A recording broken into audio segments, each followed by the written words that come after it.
Hello everyone, welcome back to our YouTube channel. तो friends, आज की इस वीडियो में हम डिस्कस करेंगे कुछ क्वेश्चंस को जो कि यूपी पीएससी लेक्चरशिप में पूछा गया है। तो इससे आपको काफ़ी हेल्प मिलेगी अगर आप किसी भी तरह के एग्ज़ाम की प्रिपरेशन कर रहे हैं, जैसे एनटीए नेट की, यूपीएचएससी, यूपी पीजीटी या किसी भी तरह के एग्ज़ाम्स की प्रिपरेशन कर रहे हैं, कहीं का एंट्रेंस एग्ज़ाम देना चाहते हैं, तो इससे भी आपको हेल्प मिलेगी। तो चलिए हम शुरू करते हैं। हमारा जो फर्स्ट क्वेश्चन है साइकोलॉजी का, वो है कि सृजनात्मकता का क्या अर्थ होता है। यहाँ पे पूछा जा रहा है कि क्रिएटिविटी मीन्स मतलब क्रिएटिविटी का क्या मतलब होता है। तो इसमें चार ऑप्शन आपके सामने दिए हैं। पहला जो है अपसारी चिंतन, जिसको हम इंग्लिश में कहते हैं डाइवर्जेंट थिंकिंग। नेक्स्ट है आलोचनात्मक चिंतन, यानी आप कह सकते हैं इसको क्रिटिकल थिंकिंग। ऑप्शन सी है साहचर्य चिंतन यानी एसोसिएटिव चिंतन, associative thinking. And the last option है अभिसारी यानी उपसारी चिंतन, जिसको हम कहते हैं कन्वर्जेंट थिंकिंग। तो मैं आपको बता दूं कि जो हमारी डाइवर्जेंट थिंकिंग यानी अपसारी चिंतन होता है, उसका ताल्लुक किससे होता है? क्रिएटिविटी से होता है। क्योंकि क्रिएटिविटी क्या है?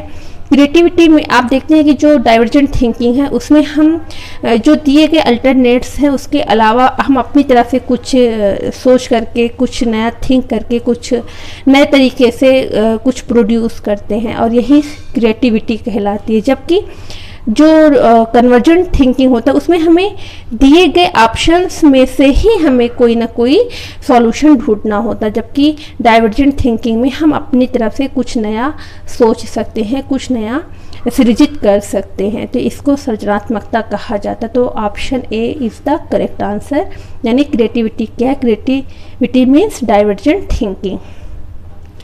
नेक्स्ट क्वेश्चन की तरफ हम बढ़ते हैं कि निम्नलिखित संघटकों में से किसे टॉरेंस ने प्रस्तावित की। देखिए यहाँ पे ये क्वेश्चन भी कहीं ना कहीं क्रिएटिविटी जो आपका चैप्टर है उससे लिया गया है। पूछ रहा कि which of the following components have been proposed by Torrens.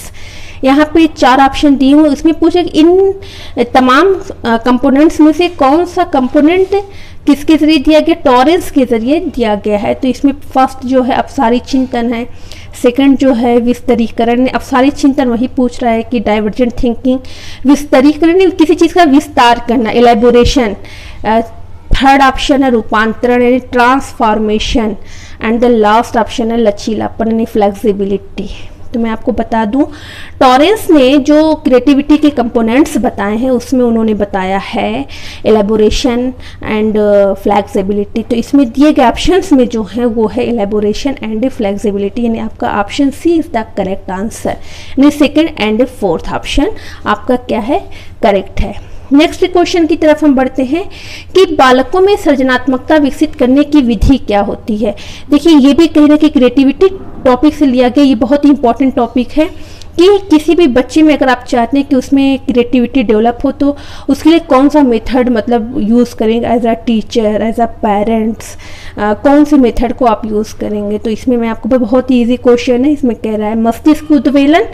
Next question है कि समस्या समाधान। तो वाकई brain storming and second option क्या है आपका? Problem solving. ये दो मेथड ऐसे हैं जिससे कि बच्चों के अंदर क्रिएटिविटी को डेवलप किया जा सकता है, यानी बच्चों के अंदर क्वेश्चन करने की एबिलिटी डेवलप करना। अगर बच्चों से अगर कोई भी बच्चा अगर कोई क्वेश्चन कर रहा है तो आप उसको क्वेश्चन करने दीजिए और फिर उससे दोबारा क्वेश्चन करिए उसी टॉपिक से रिलेटेड, इस तरह के क्वेश्चन जिससे कि वो सोचने पर मजबूर हो जाए अपने तरीके से। तो brain storming and problem solving तो ऐसे मेथड हैं जिसके ज़रिए आप किसी भी बच्चे के अंदर क्रिएटिविटी को डेवलप कर सकते हैं। तो ये दोनों ऑप्शन सही हैं, यानी फर्स्ट एंड सेकंड। तो जो आपका सी है, यानी ये दोनों बोथ ऑफ दीज, यानी दोनों ऑप्शंस क्या हैं? ये करेक्ट हो जा रहे हैं। तो option C is the correct answer. Next question हमारा है कि सृजनात्मक व्यक्ति की अनिवार्य विशेषता निम्नलिखित में से कौन सी नहीं हो सकती। यानी जो क्रिएटिव पूछ रहा है कि which of the following can not be a necessary characteristics of a creative person. यहाँ पूछ रहा है कि जो क्रिएटिव पर्सन होते हैं उसमें कौन सी विशेषता, अनिवार्य विशेषता नहीं होती है। तो मैं आपको बता दूं ऑप्शन क्या दिया है यहाँ पे? जटिलता पसंद, स्वतंत्र निर्णय, स्वग्राही, और क्या है नियम का पालन, है ना। यहाँ पे क्या कह रहा है कि सृजनात्मक व्यक्ति की अनिवार्य विशेषता निम्नलिखित में से कौन सी नहीं हो सकती। यहाँ पे क्या पूछा, can not be a necessary characteristics of a creative person. तो यहाँ पे प्रीफेयर जो जटिलता पसंद है यानी प्रीफेयर कॉम्प्लेक्सिटी। नेक्स्ट है इंडिपेंडेंट इन जजमेंट। सी जो आपका है वो है कि self assertiveness. And the last option है नियम का पालन, फॉलोज रूल। तो जो क्रिएटिव वो तो ठीक है, अनिवार्य आवश्यकता। देखिए इसमें अगर देखा जाए तो जो क्रिएटिव पर्सन होता है वो फ्लेक्सिबल माइंड का होता है, फ्लेक्सिबल नेचर का होता है। लेकिन यहाँ पे एक वर्ड यूज कर दिए नेसेसरी, यानी अनिवार्य आवश्यकता, अनिवार्यता की बात। इस टर्म में इस वर्ड के यूज करने से कहीं ना कहीं हम बात हो जाते हैं। यहाँ पे देखिएगा जटिलता पसंद, यानी ये भी कहीं ना कहीं क्रिएटिव पर्सन की विशेषता नहीं है। लेकिन यहाँ पे एक सवाल पैदा होता है, सबसे अनिवार्य आवश्यकता पूछ रहा है, विशेषता पूछ रहा है। तो अनिवार्य विशेषता क्या है, नियम का पालन। कि जो क्रिएटिव पर्सन होते हैं वो किसी बधे बधाए रूल को फॉलो नहीं करते हैं, है ना, वो स्वतंत्र होते हैं सोचने के लिए। तो आपका जो बहुत ही जो मोस्ट एप्रोप्रिएट आंसर होगा वो है नियम का पालन। थोड़ा सा ध्यान दीजिएगा। जबकि जो क्रिएटिव पर्सन होते हैं वो जटिलता पसंद नहीं करते, उनके अंदर फ्लेक्सिबिलिटी पाई जाती है। लेकिन एक है नेसेसरी कैरेक्टरिस्टिक्स की बात किया तो सबसे ज़्यादा जो नियरेस्ट आंसर है वो है नियम का पालन।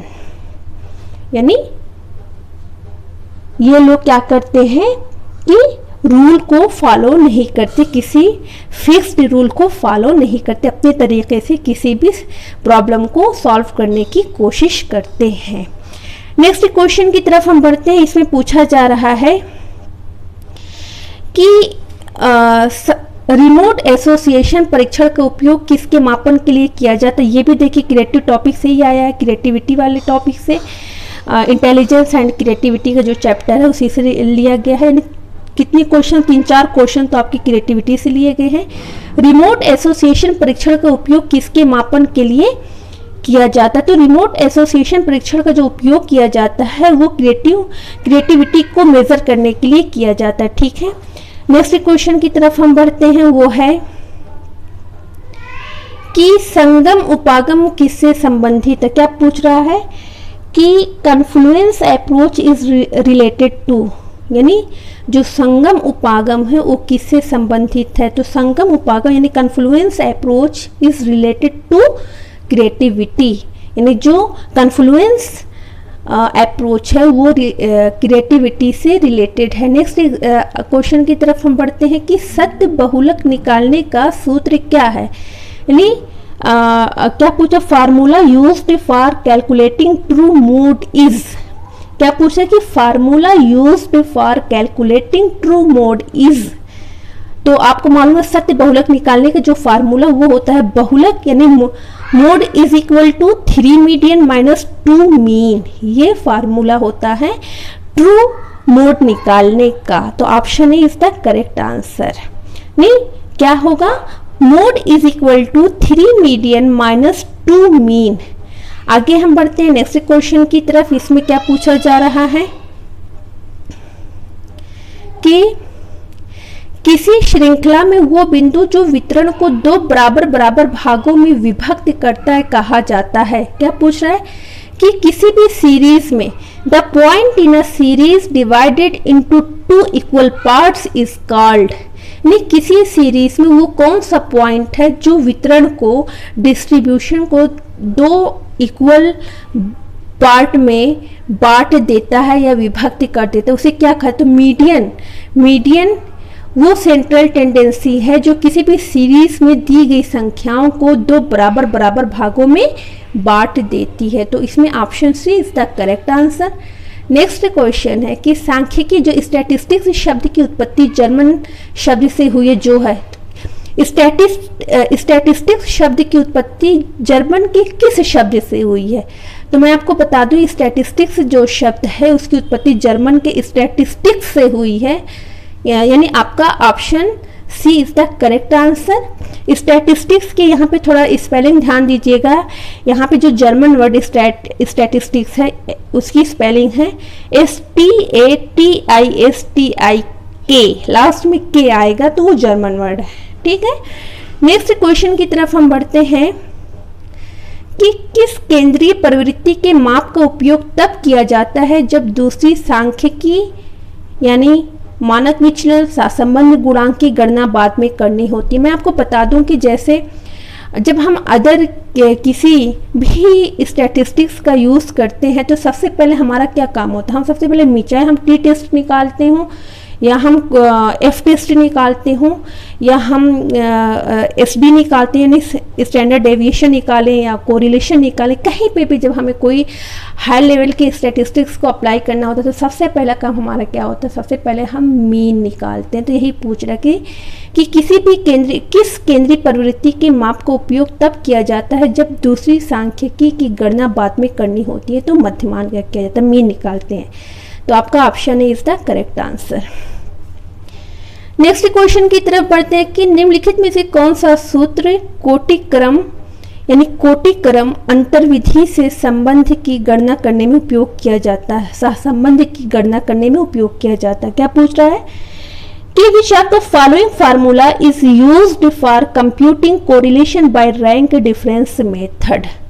रैंक डिफरेंस मेथड के द्वारा जब आप कोरिलेशन को की गणना करते हैं तो उस वक्त कौन सा फार्मूला यूज करते हैं, तो आपका ऑप्शन भी करेक्ट है। यानी ऑप्शन भी क्या, रो इज इक्वल टू, यहाँ पे पी लिखा हुआ लेकिन वो रो का साइन होता है, rho is equal to 1 minus 6 into sigma D square upon N into minus 1। ये फार्मूला है जिसे हम रैंक ऑर्डर मेथड का यूज करके हम कोरिलेशन निकालते हैं, ये आपको पता होगा। ठीक है, हमारा जो नेक्स्ट क्वेश्चन है वो है कि निम्नलिखित में से कौन केंद्रीय प्रवृत्ति के माप का प्रकार नहीं है। यहाँ पे कुछ स्टैटिस्टिक्स दी हुई हैं, इसमें से पूछ रहा है कि कौन सा सेंट्रल टेंडेंसी का टाइप नहीं है, यानी विच of the following is not a kind of measure of central tendency. तो जैसा कि आपको पता है कि मीन भी सेंट्रल टेंडेंसी है, मीडियन भी और मोड भी, और एक ऐसा है जो कि नहीं है, यानी आपका जो बी ऑप्शन है मानक विचलन यानी स्टैंडर्ड डेविएशन, वो सेंट्रल टेंडेंसी की कैटेगरी में नहीं आता है। यहाँ पे पूछ रहा है, नेक्स्ट क्वेश्चन की तरफ हम पढ़ते हैं कि निम्नलिखित प्राप्तांकों का मध्यांक मालूम करें। मध्यांक अभी ऊपर एक क्वेश्चन आया है कि किसी भी सीरीज की वो कौन सी संख्या होती है जो किसी भी नंबर को दो बराबर भागों में बांट देती है। तो आपने वहाँ पे देखा था कि वो मीडियन है। तो यहाँ पे फिर वही उसी क्वेश्चन को रिपीट के बस थोड़ा सा अलग अंदाज में कि निम्नलिखित प्राप्तांकों का मध्यांक मालूम, मध्यांक बीच का अंक यहाँ पे दिया हुआ 4, 5, 6, 7, 8। तो मैं आपको बताऊं कि 6 जो है बिल्कुल बीच में है, मध्य में है, सेंटर में है। ये क्या करता है कि जो सीरीज दी उसको दो बराबर भागों में बांट देता है। तो यहाँ पे 6 जो है वो क्या है, मीडियन है। ठीक है, तो आपका option C is the correct answer. Next है कि अधिकतम सहसंबंध का प्रसार होता है, the maximum range of correlation is. तो ये तो जब भी आप कोरिलेशन का टॉपिक पढ़ते तो वहाँ पे ये स्टैंडर्ड टेबल दी होती है जहाँ पे पूरा दिखाया रहता है कि कोरिलेशन का जो रेंज है वो कहाँ से कहाँ तक होती है। तो आपको मालूम होगा कि प्लस एंड माइनस 1 जो है वो मैक्सिमम रेंज होती है किसी भी कोरिलेशन की। तो इसमें option C is the correct answer. Okay.